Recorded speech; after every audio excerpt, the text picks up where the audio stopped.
चरम तीर्थंकर श्रमण भगवान महावीर स्वामी जी के चरणों में कोटि वंदन।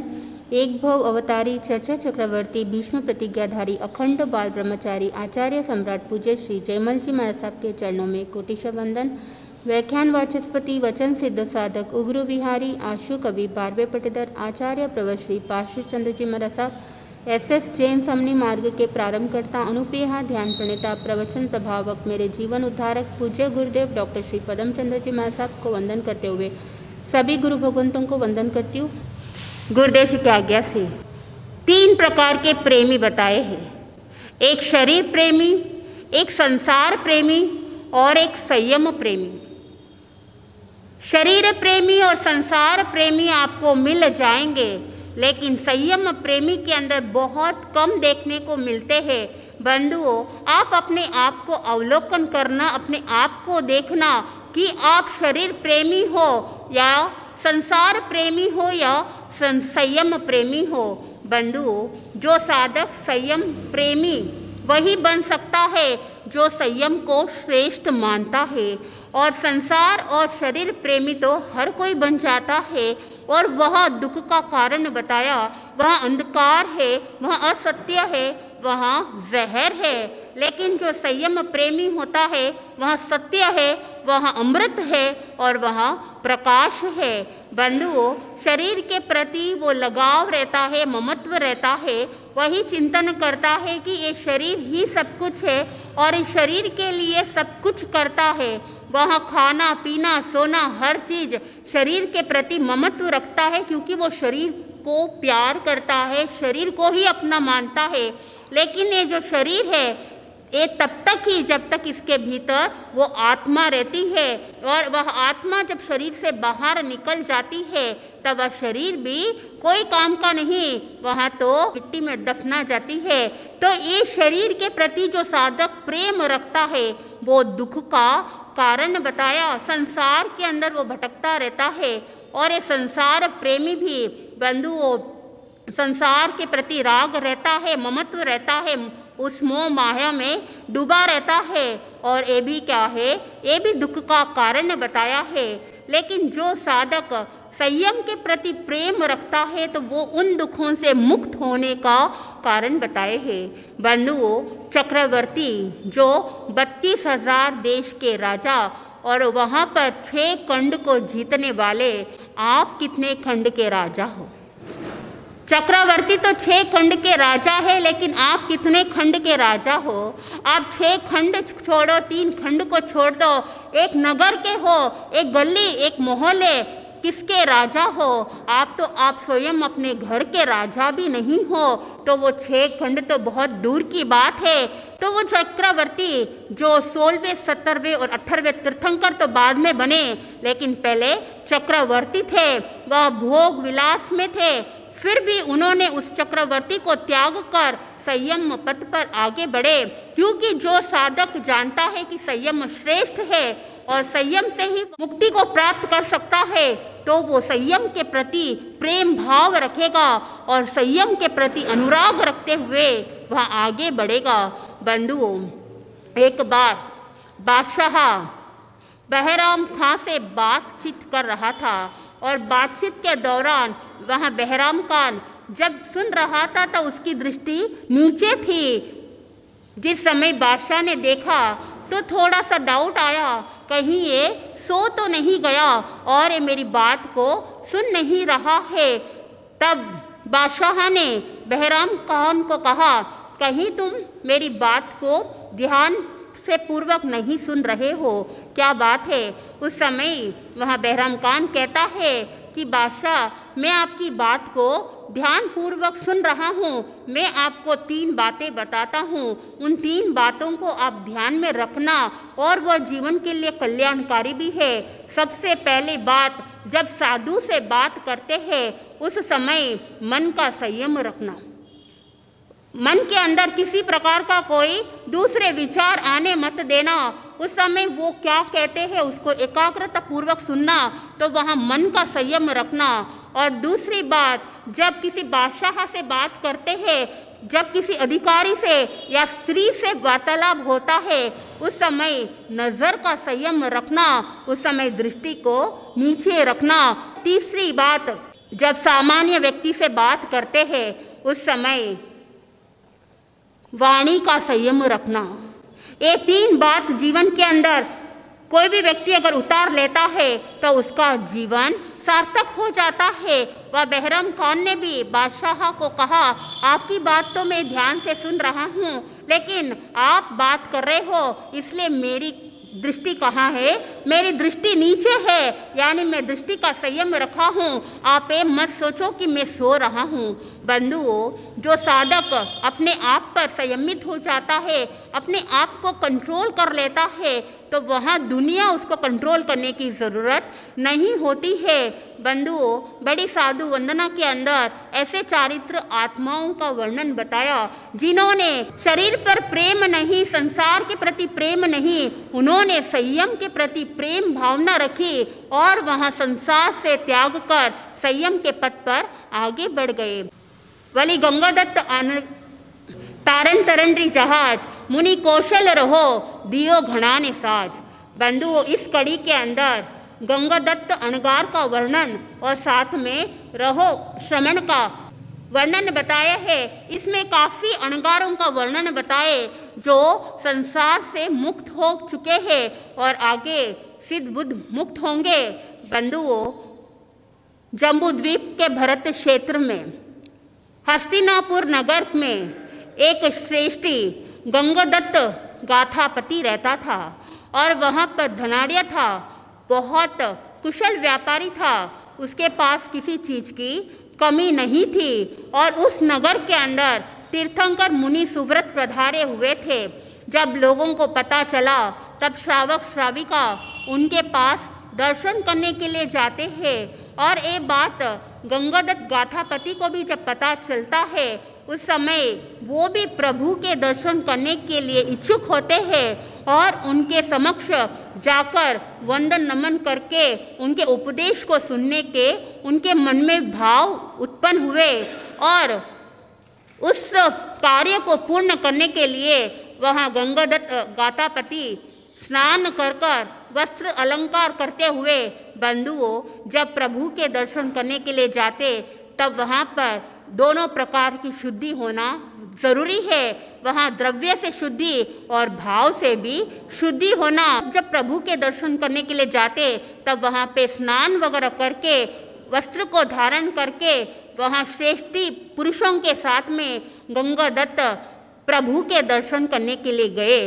वहाँ समोसरण लगा हुआ था तो वो प्रभु के दर्शन करके धर्म उपदेश सुना और धर्म उपदेश सुनकर मन के अंदर विरक्ति की भावना आती है।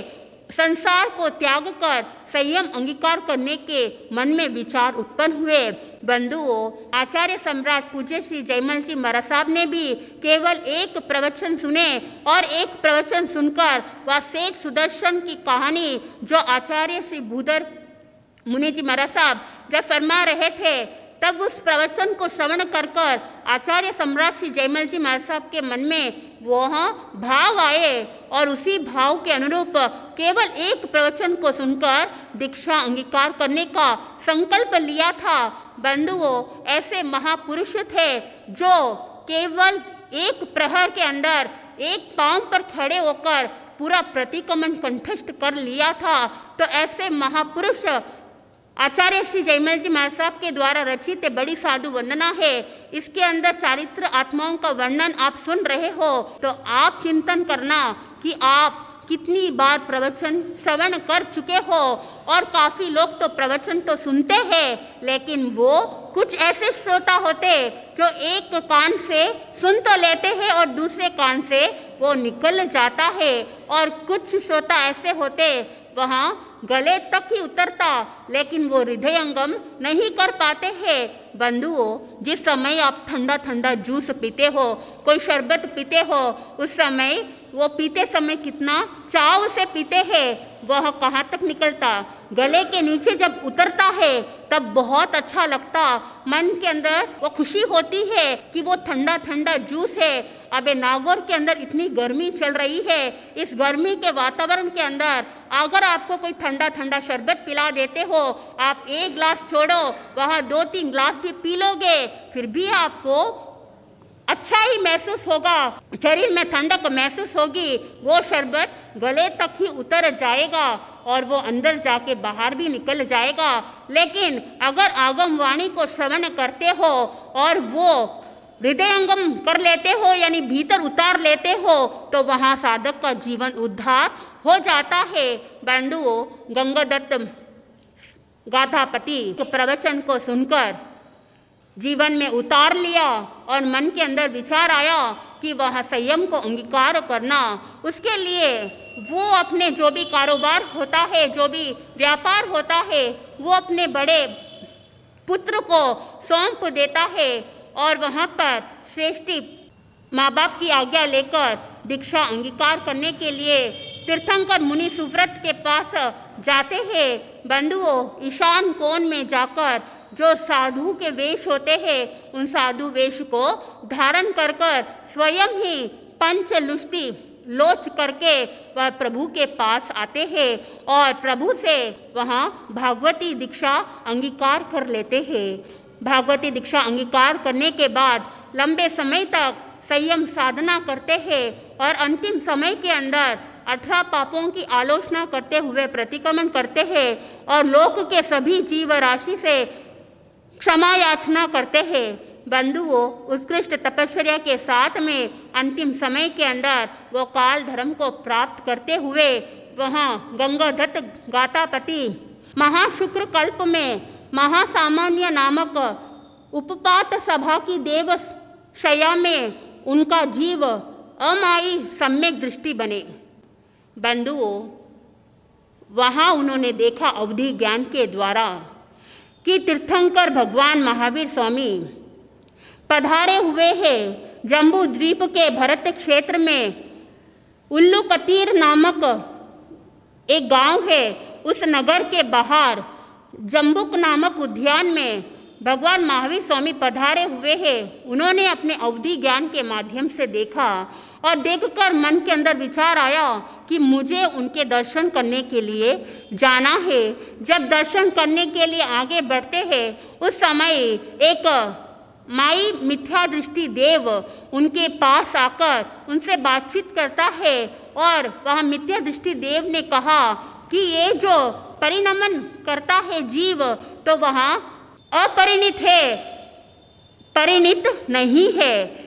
गाथापति ने कहा परिणमन जीव करता है, वहाँ परिणित है, अपरिणित नहीं है। बंधुओं, इस तरह से तर्क के द्वारा जब गाथापति ने जवाब दिया, तब वहाँ मिथ्या दृष्टि देव परास्त होकर वो वहाँ से चला जाता है। जब गाथापति प्रभु के दर्शन करने के लिए आगे बढ़ते हैं, तब वहाँ पर 4000 सामानिक देव परिवार के साथ में दिव्य देवर्धि, दिव्य देव प्रभाव, दिव्य देव द्युति और दिव्य तेज के साथ में जब जा रहे थे, तब उस समय देवर्धि शुक्र ने उनको देखा। तो उस समय वह देव शुक्र भगवान महावीर स्वामी के पास जाते हैं। 3 बार वंदन नमस्कार करके भगवान महावीर स्वामी को पूछा, जो ऐसे जो देव होते हैं, क्या वो बाह्य पुद्गलों को ग्रहण कर कर फिर ही आपके यहाँ पर आने में सामर्थ्य रखते हैं, या बाह्य पुद्गल के बिना भी वो आ सकते हैं? तब भगवान महावीर स्वामी ने कहा कि वहाँ देव जो है बाह्य पुद्गलों को धारण करके ही वो आ सकते हैं, उसके बिना वो नहीं आ सकते हैं। बंधुओं, शकेंद्र ने इन सारी बातों को सुनकर वहाँ से जिस दिशा में आए थे उस दिशा से लौट जाते हैं और इधर गाथापति प्रभु के दर्शन के लिए जब आते हैं, तब वहाँ पर बीच के अंदर जब मिथ्या दृष्टि देव ने जो सवाल पूछा था उसका जवाब उन्होंने दिया था। तब प्रभु से पूछा, जो जवाब मैंने दिया वो सही है क्या? तब भगवान महावीर स्वामी ने कहा, जो तुमने बताया है वो बिल्कुल सही है। बंधुओं, आगे वहाँ गाथापति ने पूछा कि मैं भव सिद्धि का हूँ या अभव सिद्धि का हूँ। तब भगवान महावीर स्वामी ने कहा कि तुम भव सिद्धि का हो, यानी एक भव अवतारी बनने वाले हो। एक जो भव है वो तुम्हारा अंतिम भव रहेगा, उसके बाद मनुष्य गति प्राप्त नहीं होगा। बंधुओं, इस बात को सुनकर वहाँ पर वैक्रिया लब्धि के द्वारा उन्होंने 32 प्रकार के नाटक का प्रदर्शन किया और वापस जिस दिशा से आए थे उस दिशा से वापस लौट जाते हैं। और वहाँ जो देवकल्प में वो जो गाथापति थे वहाँ 17 सागरोपम की स्थिति को भोग कर वहाँ से सेवन करके महाविद्य क्षेत्र में जाके उत्पन्न हुए हैं और वहाँ से सिद्ध बुद्ध और मुक्त हो जाएंगे। तो ये जो गाथापति अंत समय के अंदर सारे कर्मों को काटकर सिद्ध बुद्ध और मुक्त हो जाएंगे। तो इन्होंने संयम के प्रति प्रेम भाव रखा, वहाँ ना शरीर के प्रति ना ही संसार के प्रति। एक बड़ी साधु वंदना के अंदर ऐसे चारित्र आत्माओं का वर्णन मिलता है जो मोक्ष को पधार गए, मोक्ष चले गए, और वो और ऐसे चारित्र आत्मा जो आगे मोक्ष जाने वाले हैं। बंधुओं, इस कड़ी के अंदर रोह श्रमण का भी वर्णन मिलता है। अब वो रोह श्रमण जब दूसरों के मतान की बातों को सुनता है तब वहाँ पे कोई कहता है कि इस लोक की सृष्टि करने वाले कोई और नहीं, वह ईश्वर है। बंधुओं, अब इसका विवरण जैसे जैसे आप सुनोगे किस तरह से भगवान महावीर स्वामी ने उनके प्रश्नों का जवाब देते हैं, समाधान देते हैं। वहाँ सही में सृष्टि की रचना क्या ईश्वर करता है या कोई अन्य है, जैन दर्शन क्या कहता है, अन्य दर्शन की क्या मान्यता है, जैसे जैसे आप सुनोगे आपको आनंद की प्राप्ति होगी। मैं अपने शब्दों को यहीं पर विराम देती हूँ।